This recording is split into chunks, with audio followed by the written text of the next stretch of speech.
Voice of Indonesia. Dari Indonesia untuk dunia. Of Indonesia dari Indonesia untuk dunia, pendengar. Terima kasih masih terus setia mendengarkan siaran kami Voice of Indonesia dari Indonesia untuk dunia. Ya pendengar, Anda sedang mendengarkan program Raih Mimpi Belajar di Luar Negeri, dan kali ini kita akan belajar ke Rusia. Dan saat ini saya sudah tersambung dengan narasumber saya hari ini, Mbak Mita Afrida Khairunisa nih, selaku Ketua Umum Permira Kota Kazan, Rusia. Bagaimana kabarnya Mbak Mita? Mbaknya gimana nih kabarnya? Baik, alhamdulillah sehat hari ini ya. Ya, Mbak Mita berarti sekolah di Kota Kazan ya? Iya betul. Iya. Oke. Saat ini sedang menempuh studi apa dan sudah berapa lama nih di Rusia? Oh ya, kebetulan aku mengambil jurusan hubungan internasional di Federal University, dan kebetulan kalau di akumulasi aku sudah studi di Rusia. Di totalnya 1,5 tahun baru di Rusia, karena 1 tahun itu bahasa gitu, itu online. Hanya aku di Rusia itu 1,5 tahun lebih. Oke. Karena kemarin sempat pandemi begitu ya? Yes, betul.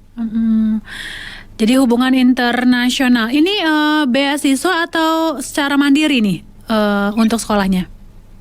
Alhamdulillah aku memperoleh beasiswa ya, Russian Government Scholarship, pemerintah Rusianya langsung, begitu ada programnya, dan itu lewat Pusat Kebudayaan Rusia di Jakarta gitu, dan itu juga interlink Kedutaan Besar Rusia yang di Jakarta gitu beasiswanya. Okay. Nah, tahu informasi ini dari mana nih Mbak Mita ya? Mungkin teman-teman juga ada yang tertarik gitu ya untuk mengambil kuliah di Rusia, apalagi di beasiswa. Jadi waktu itu memang aku lulus dari SMA 2019, aku dulu selama 1 tahun itu gitu ya, iseng-iseng scrolling down di Google gitu, siswa yang yang masih yang prestisius ya, juga mudah untuk didapatkan gitu, maksudnya bukan mudah gimana, tapi yang IELTS atau gitu ya. Terus akhirnya ketemu gitu linknya beasiswa Rusia ini, dan langsung langsung digiring ke grup Telegramnya. Ada ternyata grup Telegramnya gitu. Oke. Jadi memang tidak membutuhkan IELTS atau TOEFL ya? Iya, tidak. Oke. Tadi aku udah mention, kita itu ada 1 tahun di Fakultas Persiapan Bahasa, sehingga memang mostly di Rusia itu bahasa Rusia. Kita harus belajar bahasa Rusia dulu selama 1 tahun. Begitu deh. Terus gimana? Udah lancar belum bahasa Rusianya? Pertanyaannya paling lancar sih belum ya Mbak. Ya kalau misalnya ditanya masih ini gimana ya grammarnya segala macam, masih loading lah di otak gitu. Tapi alhamdulillah ya proses belajar ini, meskipun harus belajar lebih keras daripada usianya langsung yang udah yang ngomong bahasa Rusia, tapi alhamdulillah ya ini lancar, dan mungkin baru selesai ujian juga gitu. Iya, soalnya kan kalau pakai bahasa pengantarnya Rusia kan berarti kita harus paham ya, karena nanti kalau nggak bisa nanti menjawab pertanyaan-pertanyaan dari dosen gitu kan, pertanyaan ujiannya seperti apa. Iya. Jadi ternyata di Fakultas Persiapan Bahasa tuh bahasanya kan masih lulusan D1 berarti ya, dan itu untuk entry school. Nah, masuk ke perkuliahan bahasanya ilmiah. Beda banget nih yang di kuliah yang utamanya gitu. Waduh gimana nih? Jadi harus ekstra lebih keras belajar gitu. Pernah nggak sih ngalamin kejadian lucu mungkin di kelas gitu ya? Dosen ngomong apa, kita bengong-bengong gitu. Yes, betul, itu alami banget. Kayaknya sampai kemarin juga masih di aku. Prosesnya lama banget nih informasi dari dosen. Ini baru tadi aku dengerin yang part tadi. Udah ngomong kayak dengan tempo Nah, sampai mana aku masih memproses informasi yang awal kayak gitu. Memang struggling banget. Iya. Apa juga pakai ini nggak? Kalau aku dulu belajar bahasa karena terlalu cepat ya, aku record ya, jadi biar bisa aku ulang. Ya, iya betul. Kalau misalnya memang harus ngejar materinya, translate terus fitur yang Oh iya benar. langsung Oh iya benar. Teknologi udah canggih sekarang ya, bisa langsung pakai Google Translate pas lagi dia ngomong ya langsung ada terjemahannya nih. Iya. Iya benar. Jadi memang bahasa menjadi ya bukan kendala ya, tapi harus struggling ya untuk bisa begitu ya kuliah di Rusia. Apalagi nih Mbak yang biasanya menjadi semacam hambatan, yang bukan hambatan tapi semacam sesuatu yang harus wah ini harus dilewati nih biar bisa nih, selain tadi kendala bahasa. Iya, Adaptasi budaya mungkin enggak? Iya, sebetulnya aku sih nggak terlalu merasakan ya. Cuman yang aku rasa namanya Indonesia ya, apalagi aku lahir di ibu kota. Terus itu kan teman banget orang tahu dingin, ya gitu. Jadi kalau misalnya musim salju itu kan suhunya bisa sampai minus 50 derajat. Kemarin terakhir minus 53 kalau misalnya. Dan itu benar-benar musim dingin Rusia, tiap musim salju misalnya cuma 3 bulan gitu ya, itu lebih panjang, bisa sampai 6 bulan. Jadi dia seharusnya sudah masuk musim dingin, dia masih minus, masih ada salju kayak gitu. Jadi itu yang harus menurut aku, matahari dingin ya Mbak, itu mempengaruhi mood banget gitu. Benar. Jadi aku jadi karena suka mellow, galau gitu. Iya, memang kalau kita kan karena hampir setiap hari lihat matahari ya. Jadi kalau nggak ngelihat matahari itu sehari kayaknya perasaannya tuh gimana begitu ya? Bener banget. Apa kalau suasananya mendung-mendung, gelap gimana? Aduh, itu aku juga bisa ngebayangin. Aduh, kayaknya pengen pulang aja. Iya. Aduh, kapan ya aku pulang? Soalnya gue galau banget hari ini. Soalnya kalau lagi musim dingin kan cuma sampai jam 3 sore. Terus baru terbit jam 9. Jadi benar-benar sebentar mataharinya. Habis itu lebih banyak malamnya. Betul. Jadi juga aktivitasnya juga sedikit jadinya ya. Karena malamnya masa tiduran terus, Netflix-an terus kayaknya. Di sana ada Netflix kan ya? Iya, ada. Oke, lalu tadi soal cuaca juga menjadi kendala ya, selain juga bahasa. Nah, makanan nih, aku juga kalau ke luar negeri, makanan tuh bisa jadi apa ya? Bisa jadi sesuatu yang, aduh makanan Indonesia, aduh sambal mana sambal gitu ya? Bener banget. Bener, selain cuaca, selain matahari bisa mempengaruhi mood, aku setuju banget orang bilang tuh kalau makan juga mempengaruhi mood. Aku setuju banget karena apalagi aku kan tipe orang yang kalau makan tuh harus ada pedesnya. Kalau nggak ada pedesnya kayak bisa mual, bisa enak gitu ya. Nah, ini kan memang teman asramaku aja itu makan makan siang itu cuma tomat sama udah gitu doang. Oh ya? Tanya udah makan belum, udah lunch udah belum, apa tadi pakai sama tomat gitu. Jadi aku kayak really kayak jadi kayak kita orang Indonesia mana bisa makan kayak gitu doang gitu kan, yang nggak ada rasanya. Iya, apalagi nggak pakai nasi ya. Betul banget. Jadi gimana menyiasatinya nih Mbak? Kalau aku sih tetap ya di sini ada di Rusia ada beras, cuman memang mungkin berasnya nggak seenak di Indonesia gitu ya. Terus juga yang di Rusia itu terkenal memang nasi merah, mereka lebih senang makan nasi merah, namanya gitu. Sedangkan aku juga nggak terlalu suka nasi merah gitu, mungkin kurang ada kurang gurih atau gimana gitu. Cara tetap seperti masak. Nah kebetulan di Rusia juga ada jual cabai, meskipun pricey banget, mahal banget, tapi ya aku siasati ya seminggu lah misalnya aku masak harus ada cabai-cabainya gitu. Oke, kalau toko Asia yang menjual misalnya sambal atau apa tuh ada nggak di kota Kazan sendiri? Di kota Kazan itu cuma ada satu-satunya dua, ada toko Cina sama ada toko Thailand. Cuman tetap aja kayaknya dia pedes kayak Kurang ya? pedes lada, pedes-pedes yang udah melewati banyak proses gitu. Pokoknya kurang ya kalau nggak pakai sambal cobek begitu ya. Betul, kurang banget. Jadi memang kalau balik ke tanah air itu yang dikangenin justru makanannya ya. Yang langsung Iya, nyobain cilok, apalagi cilor, apalagi dicobain batagor. Iya, di Rusia kan nggak ada yang kayak gitu. Oh, nggak ada street food gitu ya? Nggak ada banget. Buat kan di Rusia tuh ya semuanya di indoor di restoran. Jadi susah lah dijangkaunya street food itu. Kalaupun ada, itu rasanya hambar, tidak ada makanan pedas gitu. Aduh, memang ini perjuangan sekali ya untuk adaptasinya di sana tadi selain cuaca dan juga makanan. Tapi untuk beasiswanya sendiri Mbak, ini semuanya berarti di cover ya? Baik itu misalnya dapat dorm atau asrama, lalu dapat makan di kantin juga ya tadi ya? Enggak, jadi kebetulan beasiswanya beasiswa parsial. Gitu. Oh gitu. Beasiswa tuition fee aja. Oh tuition fee. Itu uang saku per bulan gitu. Jadi untuk urusan visa buat gitu ya, untuk buat itu sendiri. Oke. Oh jadi untuk asrama juga sendiri? Iya, sendiri. Uang saku sih biasanya. Oh uang saku, tapi mencukupi?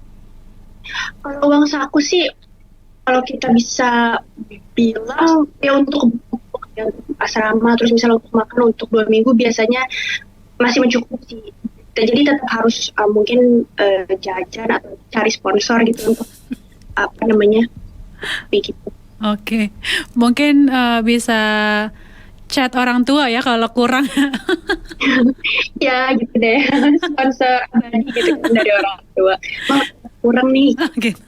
Tapi kalau untuk mahasiswa sendiri di sana diizinkan nggak sih untuk ngambil part time sendiri untuk misalnya menambah uang saku? Oh diizinkan. Kebetulan memang tadinya kan nggak boleh. Cuman tahun 2021 kalau nggak salah udah tulis tuh. Kalau nggak salah ukurannya boleh memperbolehkan mahasiswa asing untuk part time. Nah kebetulan aku juga udah pernah di Muslimnas tahun lalu. Di mana Mbak part time-nya? Di 11 tempat sih kebetulan. 11 tempat? Iya. Serius? Coba. Jadi ada yang aku restoran, pernah di banqueting hall, pernah di hotel, pernah di UMKM. Oh gitu. Oh 11 tempat. Oh jadi macam-macam ya sudah dicoba nih. Gimana part time di Rusia sendiri? Gajinya lumayan? Lumayan banget. Misalnya itu bisa 2 kali sampai 3 kali kayaknya untuk gaji sehari di Indonesia gitu. Dan yang aku seneng adalah di Rusia itu untuk kita dapat opportunity untuk kerja itu gampang banget gitu. Dan juga nggak melewati banyak ya kayak kualifikasi dan segala macamnya gitu. Jadi ya mereka butuh gitu, mereka cari, dan kalau misalnya kita mau, ya udah langsung kerja besok deh. Atau misalnya kalau ada trainingnya dulu, oh hari ini training dulu ya, misalnya 3 jam sampai 6 jam. Oh besok datang lagi gitu. Dan memang aku dibayar per hari sih, dan grafiknya itu bayarnya. Oke, jadi tidak ada misalnya rekrutmen untuk wawancara dulu begitu ya? Iya, kalau misalnya ada sih biasanya itu untuk pekerjaan yang agak serius kali ya, yang nggak di restoran kayak gitu. Cuman itu juga pengalaman dari senior aku itu nggak susah Mbak. Jadi ya mungkin sekedar formalitas kali ya. Yang penting gue percaya sama lo udah gue tanya-tanya dan gue puas dengan jawabannya, ya lo besok langsung kerja kayak gitu. Oke. Jadi memang juga pekerjaannya tidak terlalu membutuhkan keahlian tertentu ya? Yes. Dan ini saya dapat info nih dari Masjid nih Ilman ya. Yes. Yang merekomendasikan Mbak Mita ini, katanya nih Mbak Mita ini aktif di event-event Indonesia maupun di Rusia nih. Ada event apa nih yang terdekat nih ya? Kebetulan baru aja sih 2 minggu yang lalu aku apa sih namanya, lolos ke final di ajang Miss Pearl of the World. Miss, mohon maaf, Miss. Miss Pearl of the World Republik Tatarstan. Jadi itu kayak kontes Miss Indonesia gitu. Republik Tatarstan di Rusia. Gitu. Oke, ini sudah sampai tahap mana nih? Sudah final. Oh, sudah final. Iya, sudah di malam final dan alhamdulillahnya kemarin itu dapat 5 besar, top 5 dan dapat titel Miss Intelligentsia gitu. Wow, luar biasa. Selamat ya, Mbak. Wah, ini keren banget loh. Iya, kemarin ini lawan jadi memang internasional kan levelnya gitu. Ini antar student ya? Enggak, ada yang memang sudah ada yang mereka bidangnya di teater kayak gitu. Tapi ini warga negara asing semua atau ada warga negara Rusia sendiri? Ada yang mewakili dari Rusia, tapi 12 negara lainnya itu dari asing ya, dari Uzbekistan, Azerbaijan, India, China, Turkmenistan kayak gitu. Oke. Ini aku ngebayangin kayak miss ajang miss yang di luar negeri yang jalan di catwalk gitu nggak sih? Iya kayak gitu. Oh ya? Iya mirip banget Miss Universe. Oke, terus pakai baju apa? Indonesia ya tentunya ya? Iya, kebetulan waktu itu memang kita national costume-nya di malam final juga. Jadi kita sambil memperkenalkan juga baju adat Indonesia, baju nasional Indonesia. Mbak Mita pakai baju apa? Kebaya ya? Kebetulan kemarin aku pakai baju ini merak gitu.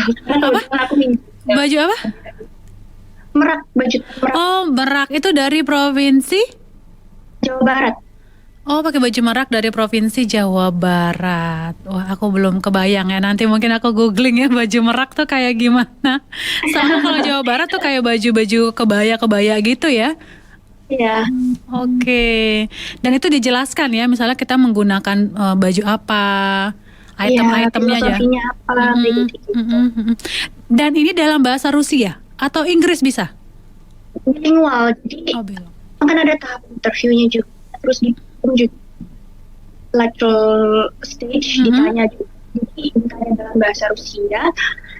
Ditanya dalam bahasa Rusia terus diulang dengan bahasa Inggris, kita pun bebas menjawabnya menggunakan bahasa Rusia atau bahasa Inggris. Gitu. Oke, ini luar biasa sekali loh. Berprestasi juga di Rusia nih, luar biasa Mbak. Kadang student ada yang hanya fokus gitu ya, udah pokoknya fokus sekolah selesai begitu, tidak mengikuti kegiatan-kegiatan lain di negara tersebut yang tempat mereka studi. Tapi ketika ikut serta kan berarti juga ikut sekaligus mempromosikan Indonesia ya, di ajang itu yang luar biasanya sekali, luar biasa. Lalu selama sebagai ketua Permira, apa lagi kegiatan yang dilakukan nih? Kebetulan aku juga terjun di PPI Dunia nih Mbak, Direktorat Perdagangan dan Pengabdian Masyarakat sebagai ketua bidang pelestarian lingkungan. Terus juga kalau di kampusku ada namanya aktivis kampus gitu, jadi aku juga kenalnya oleh dosen, terus juga oleh teman-teman sebagai aktivis kampus gitu. Jadi di kampus itu kita juga bantu untuk misalnya bantu organize, misalnya ada acara kebudayaan seperti misalnya Hari Afrika misalnya. Terus kemarin juga di bulan Mei baru menyelenggarakan pergelaran budaya Indonesian Cultural Day, yang mana itu besar sekali didatangi oleh KBRI Moskow juga. Paling Mbak kegiatan aku luar biasa loh. Jadi memang masih ada sekitar 3 tahun lagi ya Mbak ya? Untuk lulus 2 tahun ya? 2 tahun. Ya, 2 tahun kurang. Okay. Jadi masih banyak hal yang bisa dilakukan di explore ya di sana ya. Kalau explore kota Kazan sendiri gimana nih? Udah jalan-jalan kemana aja? Kalau di kota Kazan sendiri kebetulan aku sebetulnya aku anak rumahan ya, karena mungkin banyak kerjaan, jadi banyaknya di asrama. Cuman saya nongkrong juga, sering hangout juga tapi kayaknya belum semua wilayah di Kota Kazan aku kunjungi deh. Gitu. Tapi yang destinasi-destinasi utamanya alhamdulillah udah. Udah ya? Mhm. Rekomendasinya mana nih? Kalau kita ke Kazan harus kemana nih objek wisata utamanya nih? Kalau ke Kazan pastinya ke Masjid Syarif ya. Oke. Masjid biru itu ya. Mhm. Kalau nggak salah masjid besar juga di Eropa, if I'm mistaken.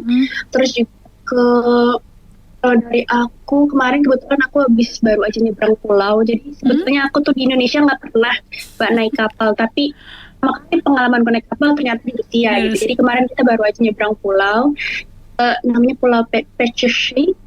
Kita sama Krems ya Kremlin. Jadi itu ada pembangunan yang itu isinya museum tentang semua agama. Gitu. Wow, itu luar biasa. Itu berapa lama jaraknya dari Kazan ke pulau itu? Sekitar 1,5 jam. Oke, nggak terlalu jauh lah ya. Ya. Tapi ombaknya aman ya? Kebetulan di laut ya, Mbak. Sungai. Oh, itu sungai ya? Iya, Sungai Volga namanya. Cuman memang dingin banget sih, yang nggak kuat dingin itu. Okay. Jadi angin dari sungainya. Karena agak deg-degan juga sih saya kalau naik kapal ferry atau kapal takut goyang-goyang gimana gitu. Iya. Tapi luar biasa sekali. Terima kasih Mbak Miftah udah bagi waktunya nih ngobrol bersama kami Voice of Indonesia. Dan katanya saat ini sedang liburan ke tanah air ya? Sekarang ke Indonesia, lalu baru sampai. Berarti harus main-main nih ya ke Voice of Indonesia nih. Kalau ada undangannya boleh main ya. Jadi kalau mau Mbak Mita ke Monas, kantor kami di depan Monas, jadi bisa sekaligus main ya. Kayak gitu, nanti aku main ke sana. Oke, terima kasih Mbak Mita, sukses selalu untuk studinya dan sehat selalu. Atas kesempatannya, sukses buat IOI. Terima kasih. Voice of Indonesia, dari Indonesia untuk dunia.